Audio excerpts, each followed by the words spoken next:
William Wolf, and I'm your host today. I thank you very much for tuning in. This show is available worldwide on the internet on my website, MiddleEastRadioForum.com. It's also rebroadcast on the station every Saturday evening at 9 p.m. Best time to listen, though, is live, so you can call in with any questions you have. We're in the 23rd year of the show. I'd like to tell my listeners, yes, I have renewed the contract. I thank you very much for your wonderful letters and support for this show. It's very much appreciated.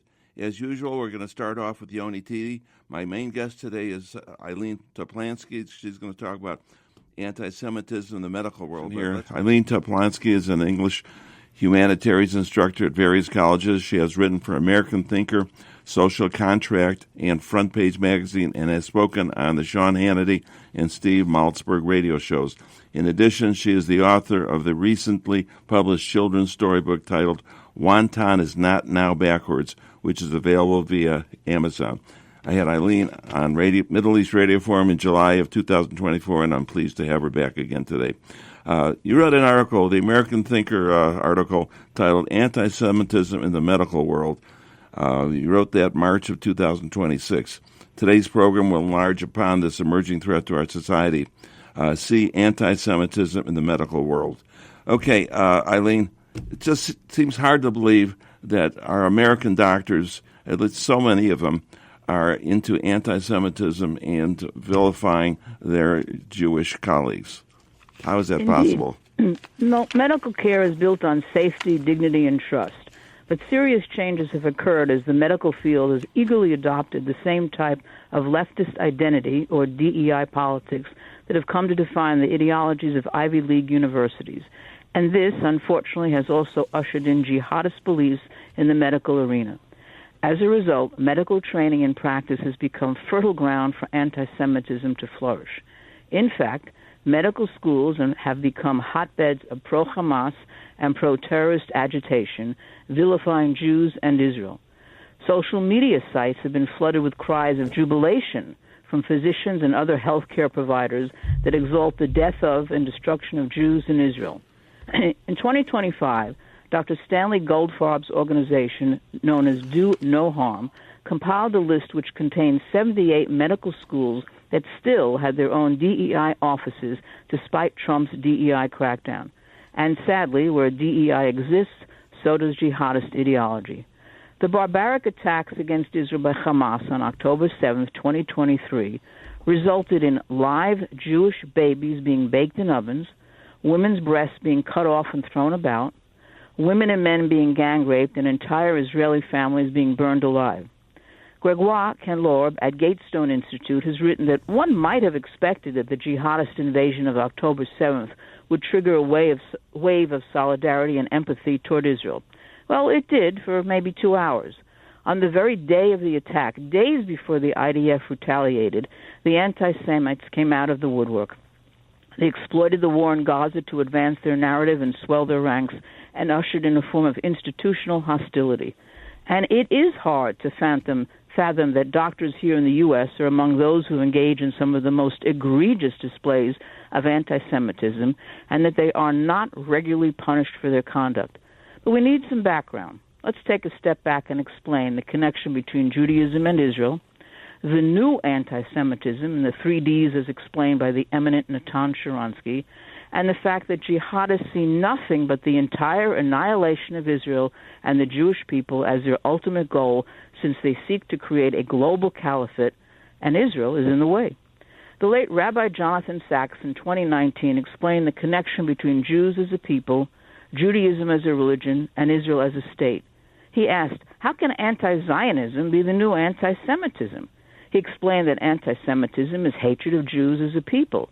Anti-Zionism is an objection to a country, a nation, a state. What is the connection? Sachs went on to explain that in the Middle Ages, Jews were hated for their religion. In the 19th and early 20th century, they were hated for their race. Today, they are hated for their nation-state Israel. The connection between the Jewish people and Israel goes back long before the birth of either Christianity or Islam. Jews created a society in the Holy Land more than 3,000 years ago. Jews are the only people who ever created a nation-state there. Jews are its indigenous, original inhabitants. The November 1947 UN vote to bring Israel into existence was a momentous move. It gave back to the Jewish people the home that had been taken from them by empire after empire. Israel was the only non-artificial creation in the Middle East after the collapse of the Ottoman Empire. The rest, among them Jordan, Syria, Iraq, Libya, Saudi Arabia, and Yemen, were artificial creations that had not been states before, which is why most of them still exist in a condition of ethnic, religious, and tribal strife. Only Israel had previously existed as a nation-state. That's the unbreakable connection between Israel and the Jewish people. The connection between Israel and Judaism is equally ancient and fundamental. Judaism differs from Christianity and Islam in that it is the only one of the three that never created nor sought to create an empire. It was the imperialism of the Roman Emperor Hadrian that led him in the 2nd century to change the country's name to Palestine, one of the first, but certainly not the last, deliberate falsifications of history by those who seek to deny the Jewish people's right to their land. In essence, at its core, anti-Semitism is a historic, ancient hatred that changes its vocabulary according to the era. 2,000 years ago, Jews were accused of deicide. Today, of genocide. Anti-Semitism, like a virus, adapts to environment. In Western societies where religion is less important, the accusation is recast in the dominant language of the moment, that of human rights. Now, does that mean that criticism of Israel makes one an anti-Semite? Of course not. Natan Sharansky developed a test that helps distinguish legitimate criticism of Israel to outright anti-Semitism. Anti-Semitism exists when anti-Israel bias is extreme criticism of Israel. It encompasses false accusations directed against Israel, often with the aim of delegitimizing the country or questioning its very right to exist. Anti-Zionism is a prejudice against the Jewish movement for self-determination and the right of the Jewish people to a homeland in the State of Israel. Anti-Zionism includes threats to destroy the State of Israel or otherwise eliminate its Jewish character, and unfounded and inaccurate characterizations of Israel's power in the world, and language or actions that hold Israel to a different standard than other countries. Finally, when Israel and its leaders are made to seem completely evil, and when Israel's actions are blown out of all sensible proportion, when Israel and Israelis are equated with Nazi Germany and Nazis, when Israel is demonized as the sole cause for the situation in the Middle East, this is anti-Semitism. Then there's the anti-Semitism that uses double standards. Okay, I have to interrupt you. We'll talk about double standards when we get back. We have 3 breaks during the show. There's 4 segments with 3 breaks, and the computer will cut us off, so I have to break right now. You're listening to Middle East Radio Forum here on 960 The Patriot. My name is William Wolf. I'm your host today. Next Sunday, Mayor Jalovitz returns. As always, please help me bring the show to you. As you know, this is a brokered show. I have to pay for it each and every week. The only way I'm able to do that is I have great advertisers and great listeners who use the services of the advertisers. Please continue to use the services of the advertisers, and each time you do, please let them know that you're doing so because they advertise on this program. That is the lifeblood of Middle East Radio Forum. I'd like to continue doing the show. As I mentioned earlier, I have renewed the contract. I thank the listeners who have responded to my request to let me know if they want me to continue, and I've got an overwhelming request that I do continue the show. As I've said before, we're in the 23rd year. I'd like to continue doing it, but I need your help in terms of using the services of my advertisers. I appreciate that very much. And direct donations are certainly welcome. You can send a check to me, William Wolf, at my office, 7301 North 16th Street, Suite 203, Phoenix 85020. I appreciate that. That's only if you can't use the service of the advertisers. The best way is to use those advertisers. Please stay with us. We'll be right back with Eileen Toplansky.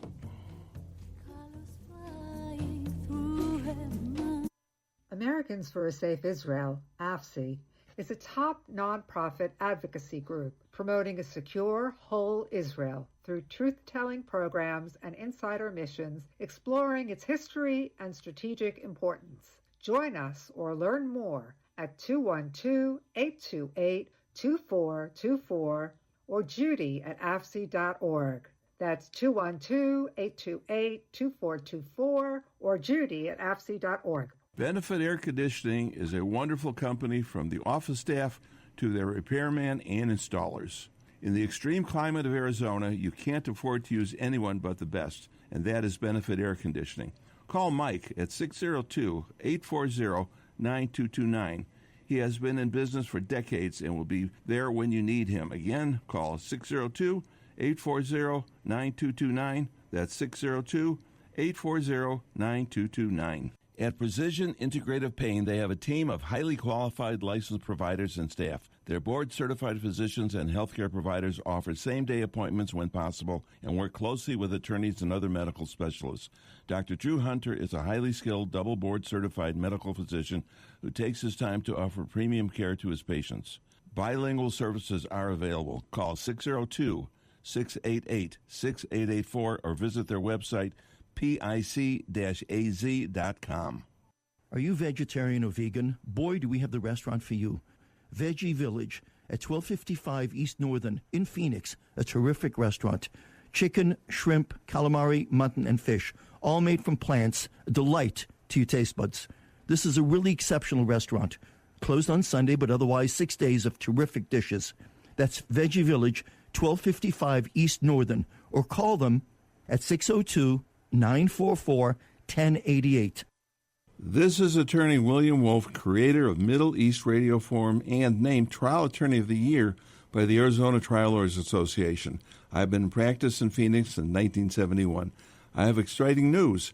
I am now associated with attorney David Sandoval, also an injury attorney and handling medical malpractice claims. Same address, 7301 North 16th Street, Suite 203 in Phoenix. Same phone, 602-279-1914. Cherry Blossom Noodle Cafe has terrific sushi, salads, rice and noodle dishes, soup, and even great pasta. On the northwest corner of 10th Street and Camelback, it will become your favorite Asian restaurant. A loyal sponsor of Middle East Radio Forum for more than 10 years, it is simply the best place for a great Asian lunch or dinner. That's Cherry Blossom Noodle Cafe on the northwest corner of 10th Street and Camelback. Tell them that William Wolf sent you there. Telephone 602-248-9090.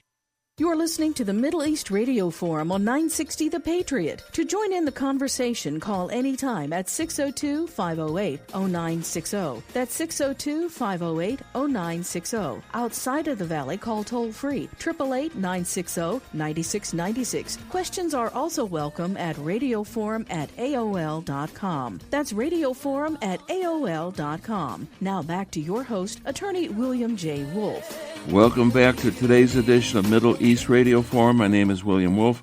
My guest is Eileen Toplansky. We're talking about anti-Semitism in the medical field. Hard to believe that it's there, but as she explains, it certainly is. Eileen, finish your opening remarks, and then I want to ask you some questions. So go ahead, please. Well, then there's the anti-Semitism that uses double standards. This occurs when criticism of Israel is applied selectively and in a grossly unfair manner, and Israel is singled out when clearly immoral behavior of other nation-states is ignored. And finally, when Israel's fundamental and legitimate right to exist is denied alone among all peoples of the world, this too is considered anti-Semitism. And these are the very tools that the Red-Green Alliance constantly use. Demonize Israel, create double standards, and deny Israel's legitimate right to exist.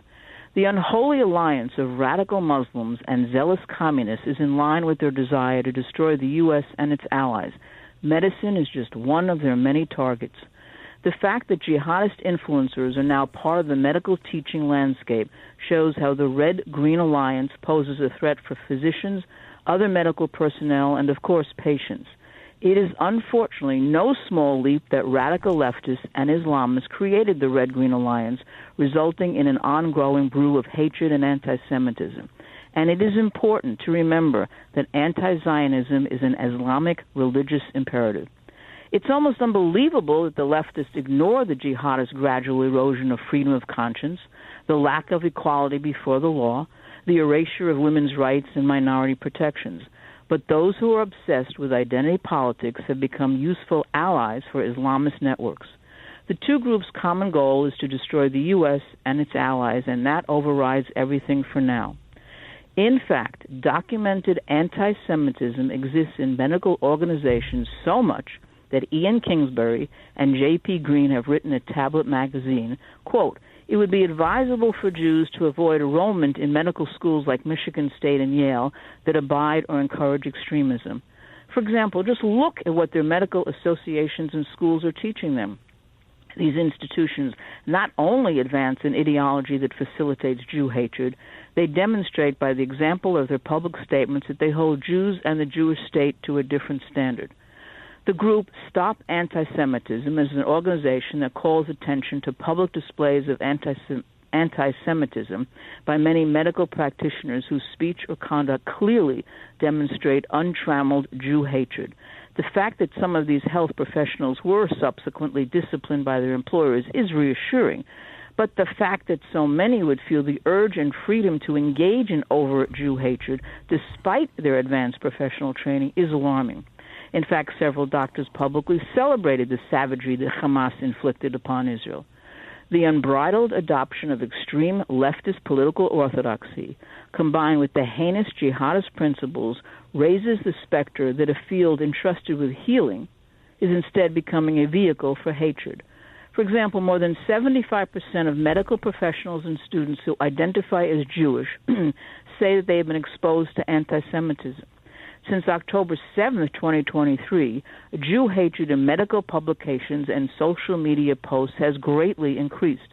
Medical professionals promoting anti-Semitism is up by 4 times. Once vaunted medical journals have adopted anti-Jewish ideas. The Lancet magazine, for example, published a petition calling for the suspension of the Israel Medical Association from the World Medical Association. The British Medical Association already suspended ties with the Israel Medical Association in June of 2025. So while DEI and critical race theory attempt to replace the Hippocratic Oath, Hamas simultaneously gains a foothold in the U.S. and elsewhere. In a 2019 article titled "Physician Jew Hatred is Alive and Well in America," Lara Kolab, an American-born Muslim, allegedly said she would give Jewish people the wrong medication and believes that Jews are unclean dogs. Since 2023, anti-Semitic incidents dramatically increased with a 140% increase from 2022. A short sampling of anti-Semitic acts include anti-Semitic slogans at the UCLA Geffen School of Medicine, anti-Semitic graffiti at the UCSF Cancer Center, Jewish medical students' exposure to Israeli diatribes and the rationalization of terrorism, and faculty, including a professor of medicine at UCSF, posting anti-Semitic tropes and derogatory comments about Jewish healthcare professionals.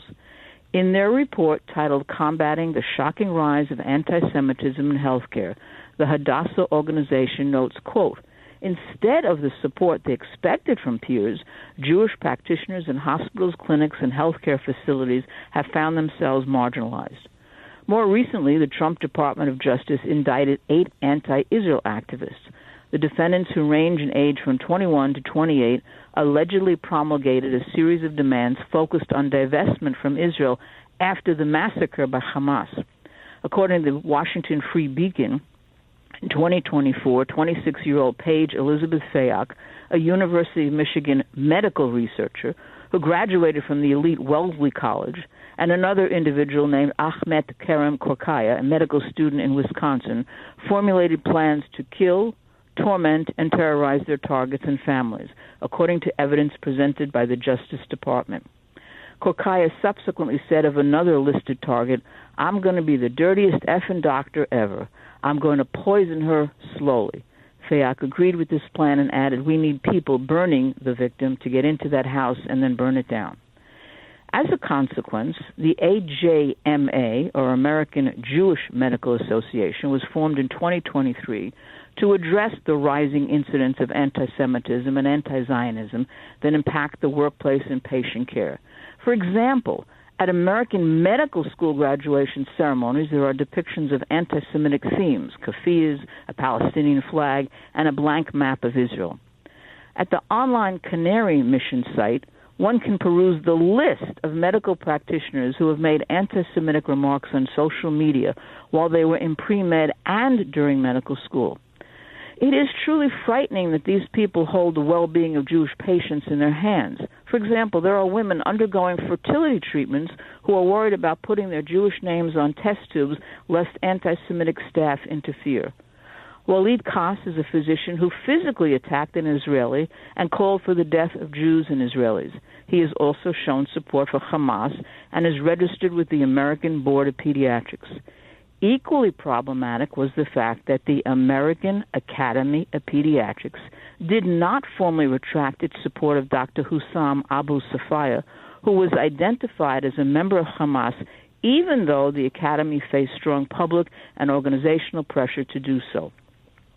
In January 25, the American Academy of Pediatrics was asked to issue a public retraction clarifying that it does not condone terrorism or support individuals linked to terrorism, to implement mandatory training exposing and opposing anti-Semitism and anti-Zionism, and strengthen hate speech policies on AAP forums and listservs. Yet, as of now, no official retraction has been issued. In fact, anti-Semitism is now ubiquitous in the medical field, according to the American Jewish cardiologist Dr. Jacob Agrenin, who recently testified that his union, the Committee of Interns and Residents, publicly supports terrorist sympathizers and formally endorses the exclusion of Israeli colleagues based on national origin. Agrenin explains that when a union representing 37,000 physicians openly supports figures associated with Hamas and Hezbollah, formally recommends that hospitals exclude Israeli workers, and uses compelled dues from federally funded trainees to advance that agenda, that's a problem for every American who cares about the integrity of our medical institutions and our national security. Okay, Eileen, I apologize. I've got to stop you there. We are coming on the second break of today's show. You're listening to Middle East Radio Forum here on 960 The Patriot. My name is William Wolf. I'm your host today. Next Sunday, Mayor Jolovitz returns. Again, as always, I ask you to please support the show by using the services of the advertisers. And each time you do, please let them know you're doing so because they advertise on this program. Often it costs you nothing to support the show. Just switch where you're spending money from somebody who does not to somebody who does advertise on the program. That'll keep this on the air. I appreciate your support. I want to get to another year of Middle East Radio Forum. Please stay with us. We're right back. Watermark Wealth Strategies and Watermark Wealth Planning Offices at 11333 North Scottsdale Road has been a loyal sponsor of this program since its start. They specialize in wealth retention, estate planning, and legacy planning.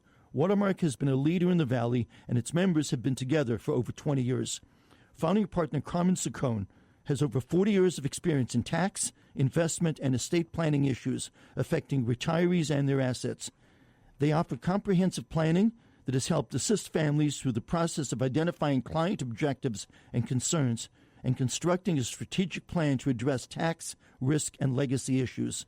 Consultations are complimentary, and we encourage you to contact Allison Porter at 480-442-3989 to schedule. Securities and advisory services are offered through the LPL Financial, a registered investment advisor, member FINRA/SIPC. Scheitelman Physical Medicine, Chiropractic, and Acupuncture is your go-to medical office in the West Valley. Call 623-214-7600. That's 623-214-7600. With 2 offices to serve you, there is no reason to stay in pain when Dr. Scheitelman may be able to help you. Call 623-214-7600 for Scheitelman Physical Medicine, Chiropractic, and Acupuncture. Tokyo Express, next to Cherry Blossom Noodle Cafe on the northwest corner of 10th Street and Camelback, has been serving great food since 1982. A fast food Japanese restaurant at a reasonable price. Take out or sit in and enjoy. Either way, you'll be back for more. That's Tokyo Express on the northwest corner of 10th Street and Camelback in Phoenix. Telephone 602-277-4666. Watermark Wealth Strategies and Watermark Wealth Planning Offices at 11333 North Scottsdale Road has been a loyal sponsor of this program since its start. They specialize in wealth retention, estate planning, and legacy planning. Watermark has been a leader in the Valley, and its members have been together for over 20 years. Founding partner Carmen Saccone has over 40 years of experience in tax, investment, and estate planning issues affecting retirees and their assets. They offer comprehensive planning that has helped assist families through the process of identifying client objectives and concerns and constructing a strategic plan to address tax, risk, and legacy issues. Consultations are complimentary, and we encourage you to contact Allison Porter at 480-442-3989 to schedule. Securities and advisory services are offered through the LPL Financial, a registered investment advisor, member FINRA/SIPC. Gilligan's on Maryland, on the northwest corner of 7th Street in Maryland, is much more than just a great Shell station and mini-mart. Great cook-to-order food, different flavors of coffee and tea, beer and fine wine, including kosher wine, round out a wonderful one-stop shopping experience. A loyal sponsor of Middle East Radio Forum. Check them out in the northwest corner of 7th Street in Maryland in Phoenix. That's Gilligan's on Maryland. Phone number 602-277-6269. This is You're Attorney listening to William the Wolf, Middle East creator Radio of Middle Forum on East Radio 960 The Forum, and Patriot. named To Trial join in the Attorney of the Year conversation, call by the Arizona anytime at Trial Lawyers Association. 602-508-0960. I've been practicing in Phoenix That's since 602-508-0960. I have exciting news. Outside of the Valley, call toll-free 888-960-9696. Questions are also welcome at radioforum@aol.com. That's radioforum@aol.com. Same phone, Now back to your host, Attorney William J. Wolf. Little technical glitch there, but I guess we're back on the air now. This is Attorney William Wolf, and we're going into the next segment of the show. My guest is Eileen Toplansky, and before we get to Eileen directly, we'll go to a question that is being asked of her. Evan in Tempe, go ahead, please. Hi, I know the medical field is tightly aligned with the academic field. How much is academia and its anti-Semitism affecting the medical field? Considerably. That's part of the problem, as I started with the little speech I gave earlier. The DEI, critical race theory, has bled into, no pun intended, the field of medical anti-Semitism. For example, in December 2024, a report from the Stand With Us group issued a study that represents the experiences of healthcare professionals from 32 states, offering critical insights into the pervasiveness of anti-Semitism. Equally astonishing is that a surge in discrimination, exclusion, and hostility is being reported by Jewish patients, doctors, and medical students in therapy sessions. In fact, the U.S. Department of Health and Human Services has launched an investigation into the APA, or American Psychological Association. In other words, Zionism is being treated as a mental disorder. Jewish therapists are being fired, blacklisted, and pushed out of their profession. Many Jewish patients are being met with a stunning mix of silence, blame, and exclusion, and even outright denial of the known atrocities of October 23. This is known as traumatic invalidation. In February of 2025, Dr. Julie Ansis, who founded Psychologists Against Anti-Semitism, penned a letter that shows that the APA has allowed and failed to acknowledge or to remedy the most grievous anti-Semitism that has run rampant within its organization. For example, Lara Shihai, president of one of the APA's divisions, has publicly stated that, quote, Israelis and Zionists are genocidal and that the belief in Israel's right to exist is a psychosis, end quote. In short, medicine is being hijacked by jihadist terrorists as America's next generation of psychologists are being taught to do harm. Moreover, medical anti-Semitism is not limited to the United States. At the NGO Monitor, one learns of the transformation of the once respected Doctors Without Borders.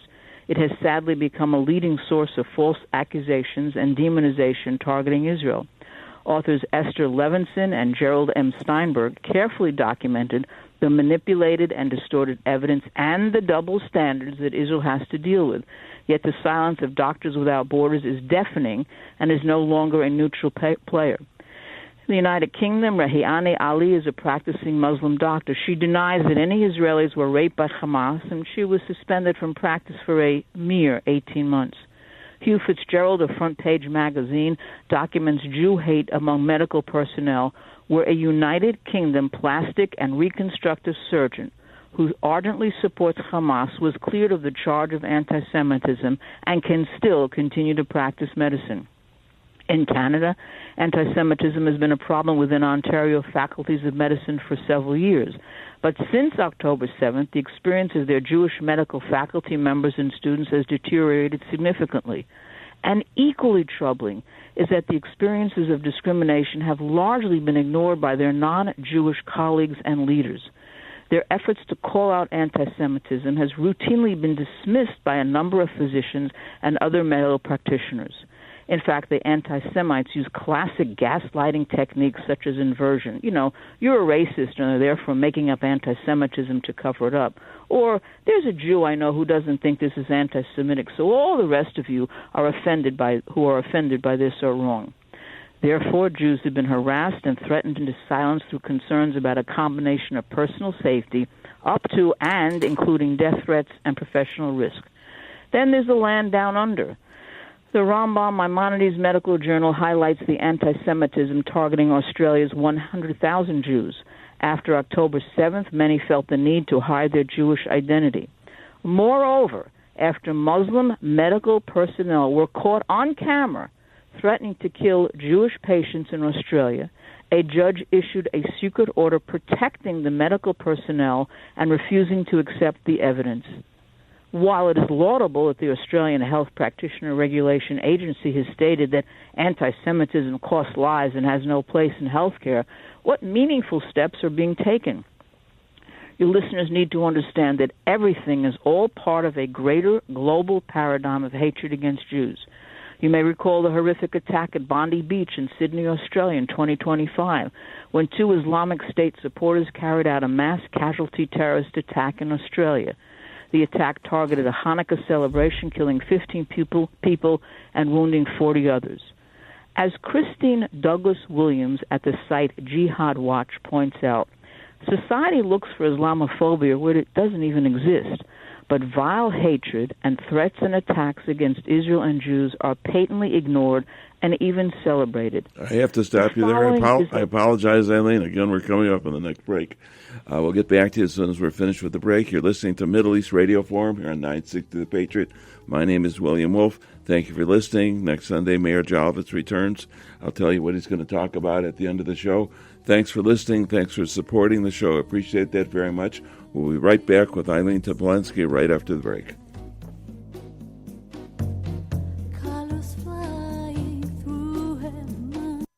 Watermark Wealth Strategies and Watermark Wealth Planning Offices at 11333 North Scottsdale Road has been a loyal sponsor of this program since its start.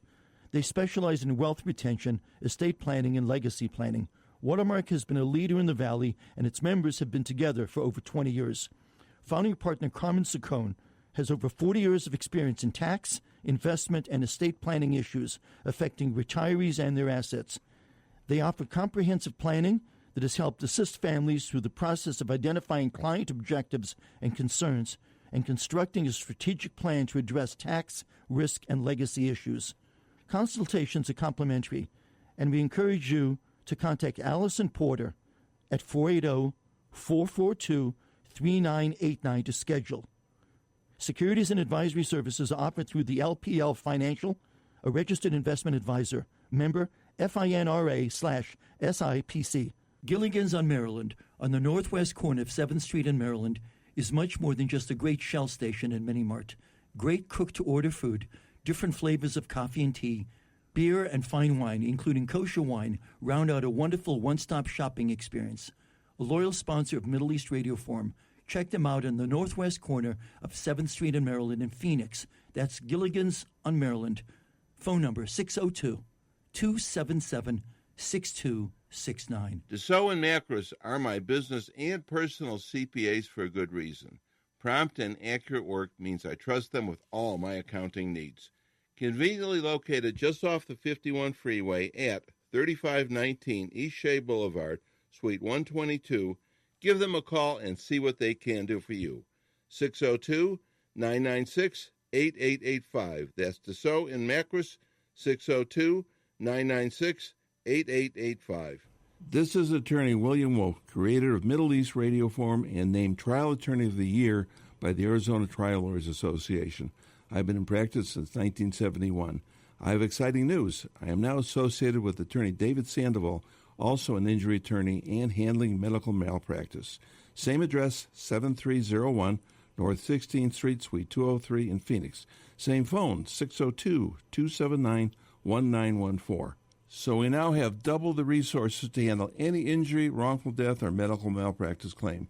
No charge for the first meeting, and all cases handled on a contingent basis, which means no recovery, no fee.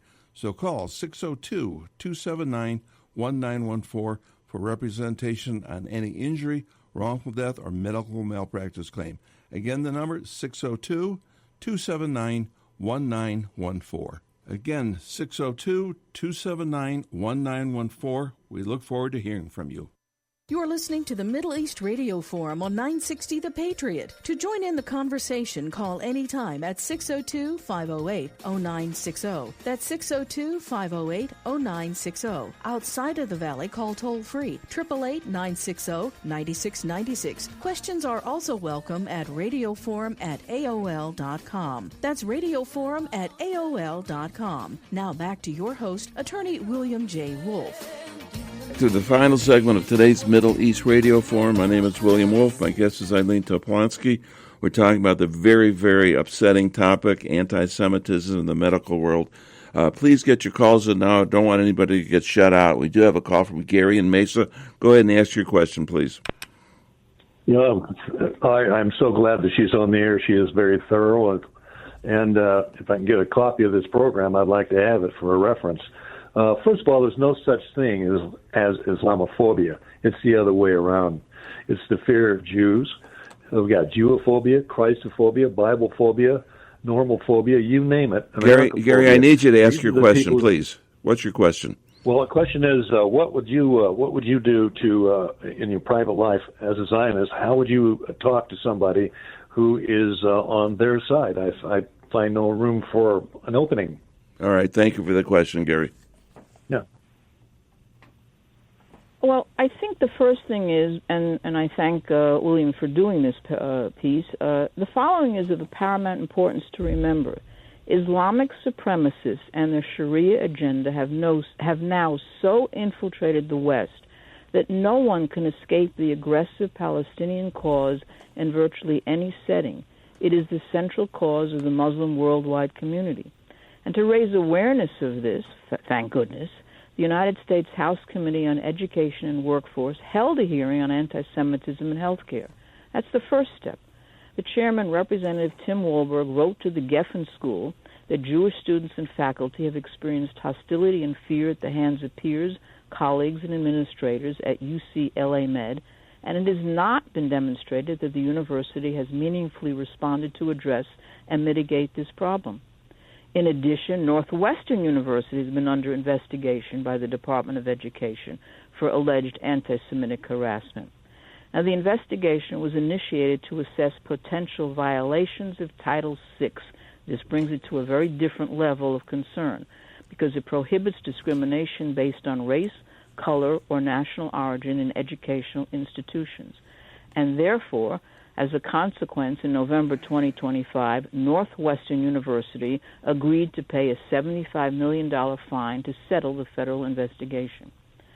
Representative Walberg said that Harvard, choosing not to respond to such incidents, may have also violated Title VI of the Civil Rights Act. In essence, academia is increasingly cultivating an environment which is hostile to Jews. In 2024, Harvard rolled out the group called the Faculty and Staff for Justice in Palestine. They believe that the bestial actions of October 7th were, quote, a historic win for the Palestinian resistance, end quote. Other universities with similar issues include the UC San Francisco School of Medicine and the University of Illinois College of Medicine. So what is occurring in the medical field is the institutionalizing of anti-Semitism. The grave concern is that this becomes systemic. Physicians steeped in leftist ideology are commenting, quote, that the presence of Zionism, please read Jews and Israelis, in U.S. medicine should be examined as a structural impediment to health equity, end quote. Notice the melding of the left-wing rhetoric with the vile jihadist language. The New York City Democrat Socialists of America, think New York City Mayor Zohran Mamdani, worked alongside the aforementioned Committee of Interns and Residents Union. They failed to denounce the Hamas massacre and also stated that Israel is an apartheid regime. This, of course, is total nonsense because, Arabs have been appointed deputy mayor of Tel Aviv. They serve in Knesset and on the Supreme Court. Jewish and Arab doctors and nurses together serve Jewish and Arab patients in the same hospitals. Jews and Arabs play in the same orchestra and on the same sports teams. They even own businesses together. Consider, however, that the fact when Bethlehem, the birthplace of Jesus, was under Israeli control, the city was 80% Christian. In 1995, the Palestinian Authority took over. After 30 years under PA control, Bethlehem is now less than 10% Christian. Christians are kidnapped by Hamas and forced to convert to Islam. It really is important for people not to gloss over the actual facts. Apartheid is not practiced by Israel, period.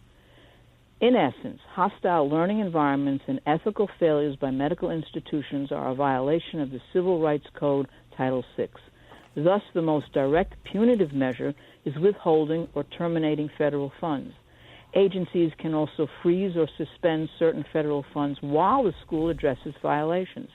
On October 14, 2025, the Joint Task Force to Combat Antisemitism announced a freeze on $2.2 billion in multi-year grants and $60 million in multi-year contract value to Harvard University. Yet, as Daniel Greenfield of Front Page magazine notes, Western countries keep importing Muslim medical personnel because it seems cheaper. But what they are really importing is the tribal Islamic culture of cruelty and death. If this ideological cancer metastasizing throughout medicine is not totally eradicated, can American medicine remain a trusted and top-notch brand? And your listeners must understand that the hate that begins with Jews never ends with Jews. In short, in Western society in general, and medicine in particular, there is a worsening of the ancient scourge of anti-Semitism. Since the jihadists are the lineal descendants of the Nazis, can we expect compassion and concern from them? As Tolstoy wrote, the wicked become even worse when they are tolerated. How do we ensure that they are prohibited from the medical arena when they hold such odious ideas with intent to inflict harm? In his book, Man's Search for Meaning, Holocaust survivor Viktor Frankl wrote, quote, "There are only two races, the decent and the indecent. It is up to every one of us to be of the decent race. It is why it is such an important service that you are doing, William, by exposing and thereby giving people the opportunity to fight back against Jew hatred, whether it is from pediatricians, psychologists, or lab workers, or any other type of physician. It's out there. It's getting worse. And people really need to be educated and be aware of it and not fall for the falsehoods of the Islamic jihadists and the Muslim Brotherhood and all those groups that really, they despise life. They truly do. And Eileen, let me just get a word in edgeways here. It just seems like it's unbelievable that the esteemed medical institutions of this country have been taken over basically by jihadists and have adopted an anti-Jewish, anti-Semitic attitude. They're getting, federal funds. They're getting donations from people. They charge big money to attend. So they're very, very wealthy, and they just keep on. Apparently, from what you're saying, with this anti-Semitism, which is very, very dangerous, not only for the Jewish students but for the patients, whether Jewish or not Jewish. I mean, it's ruining the medical profession, it seems. Yeah, in fact, there's a group called the Combat Anti-Semitism Movement, CAM, and they recently launched an app called Report It. It allows witnesses of anti-Semitic acts to document and upload posts and videos of incidents and then forward relevant reports to local leaders, law enforcement, media outlets, and community organizations. I mean, we just have to become educated, as with anything, and then speak up, not be afraid to speak up. It's sad, it's frightening, it's terrifying. I mean, I know people who went through the Holocaust, they're survivors, and they're looking at this, and their blood is just, it's boiling on the one hand and ice cold on the other because they've been down this road before. They know what it's all about. What is the trend now? It seems like the trend is getting much worse. I mean, I never even heard about such problems a few years ago. And now, from what you're describing, it's just ubiquitous within the medical profession here in this country and elsewhere. It just seems like it's getting worse. I mean, I used to be, a proponent of the the medicine, the group overseas, and I just said it and I can't remember the name now. And now it turns out that they're no good either. I don't understand what's going on. I understand it, but I can't quite fathom this hatred, this unmitigated hatred. But it is there, and for too long, people have not understood this. And are hospitals doing anything about hospital staff that is acting this way, that is, endangering the health of their patients? I mean, I think the hospital administrators would fire any of these people. One would think that, but apparently it's not coming out. I mean, there have been cases where Jay Sekulow and the ZOA gentleman, Morton Klein, have spoken up, and it's like a slap on the wrist. Well, first of all, patients are too scared to speak up. I mean, look at what happened in Australia. Well, they shouldn't have to speak up. That's the point. When you go to a hospital or a medical professional, you expect to be treated with dignity and with the best possible, ability of the provider. It shouldn't be on the patient. It really shouldn't. So I think it's got to be elsewhere. The funding of the hospitals, the doctors who don't go along with this have to be speaking up. Well, I agree. I mean, you had the psychologists who were speaking out, but the APA still hasn't done anything. So, and maybe your listeners would have an idea. What would they say should be done? I'm thinking of maybe lawsuits. Get the attorneys involved who want to get involved with this, and there's got to be a lot of violations of the law with doing this. They're taking federal funds, and they're discriminating against Jewish doctors and Jewish patients. How do they get federal funds to do that? Yeah, I mean, one of the things that was done with Jacob Agronin when he was saying that people should not be paying for this union, that that they're part of the union, that they shouldn't have their dues taken out automatically. But it's not the strongest pushback. And unfortunately, the jihadists have a much stronger ability to influence people than I'm afraid we are. I mean, why do we have Jews who are supporting Mamdani? It makes no sense. It doesn't make any sense. I've got 4 more minutes for you. I want to give that to you, let you know it's only 4 minutes, so you can organize your thoughts to finish up in about 4 minutes. Well, in essence, I mean, when I read about this in that last article, the original article that I read about and then wrote about in American Thinker, I mean, this just kind of shocked me completely. And when you reached out to me, I appreciated it. So as a teacher, as an instructor, my feeling is you've got to educate people so they can tell somebody else, so this can pass along, and then people be on the lookout and speak out, and possibly, if they can, do lawsuits for sure. This would be something that would be very, very helpful, but it's a very large request, if you will. I mean, you had the American Center for Law and Justice, headed by Jay Sekulow, and the Zionist Organization of America, headed by Mort Klein, who filed a complaint with the Ohio State Board of Medical Examiners, asserting that Lara Kolab, who thought Jews are unclean dogs, violated all these codes. But again, that's one person, and even if they get rid of her, so she goes elsewhere. It's how do you stop hate? How do you stop irrational hatred of Jewish people? It's the age-old question. This is nothing new for Well, it's Jews. only been going on for 4,000 years. What do you expect? Exactly.